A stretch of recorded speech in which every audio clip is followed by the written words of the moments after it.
Ilang araw nang stranded ang mga motorista papasok ng Naga City dahil yan sa matinding pagbaha na naranasan sa Maharlika Highway.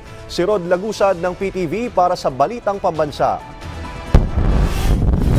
Stranded ang mga sasakyang ito sa San Fernando, Camarines Sur.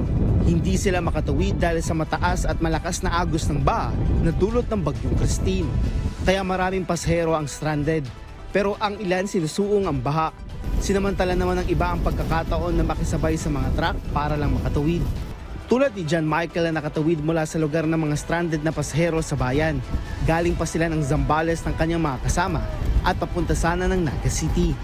Pero matapos nilang sumubok na makatawid papunta sa bayan ng Milaor, ay bumalik din ang truck na kanilang sinasakyan sa kanilang pinanggalingan. Yung sitwasyon dun sir, sobrang lalim pa sir. Sinubukan ng truck sir na tumawid sir, kaso ang advice ng mga army sir na lagpas tao pa yung yung baha sir, tapos baka may mga kotse kaming masagasaan sir na nakailalim sir, kaya hindi kami pinayagan sir. Advice lang sir na wag na siguro tumuloy sir kasi mas mahirap yung sitwasyon dun sir. Konti yung mga resources na pagkain, walang kuryente sir, and wala silang nagawa kundi pahupain ng baha. Ito rin ang payo ng Municipal Disaster Risk Reduction Management Office ng Bayan ng San Fernando. Pwede po kung nandito po kayo sa sa San Fernando po, wag na po kayong magpupumilit na tumawid pa po going to Milaor. Kasi yan nga po ang problema dito po sa may parteng del Pilar, makakatawid. Kung pipilitin makakatawid pero delikado.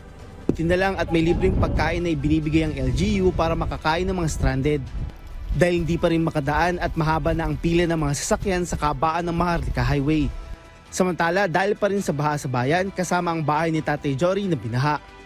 Ito anyang unang beses na nangyari ito kung saan umabot hanggang bewang ang taas ng tubig.